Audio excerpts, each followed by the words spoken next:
Yes, baada ya kumalizika kwa mchezo kati ya Simba na Esperance de Tunis uliopigwa katika uwanja wa Benjamin William Mkapa na kuhitimika kwa sare ya mabao 2-2 ambayo inaonesha sasa itakuwa ni ngumu kwelikweli kwa mnyama Simba kufuzu hatua inayofuata ya robo finali. Kwa maana nyingine ni kama mnyama ameumaliza mwendo. Kutoka kwa semaji Ali Kamwe, msemaji wa watani wa jadi wa mnyama Simba Young Africans.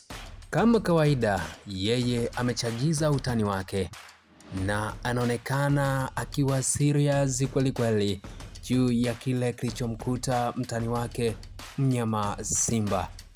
Huyu hapa ni Ali Kamwe.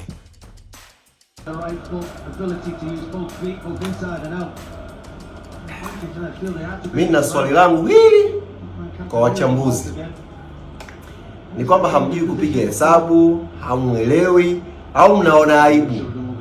Kinachowafanya mshindwe kuandika kwamba Simba out ni kitu gani?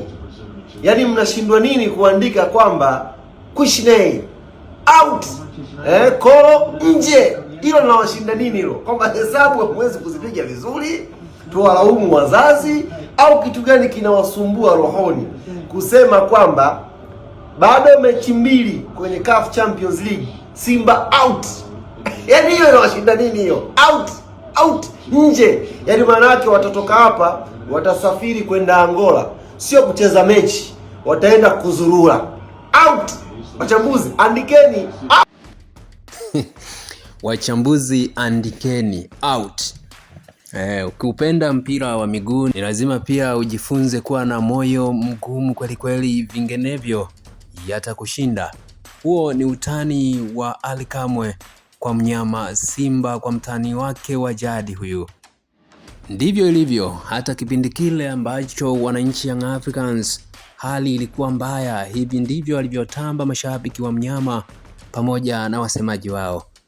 Kwa hiyo ukiupenda mchezo huu ujifunze pia kuwa na moyo mgumu, vinginevyo utamchukia kila mtu aisee.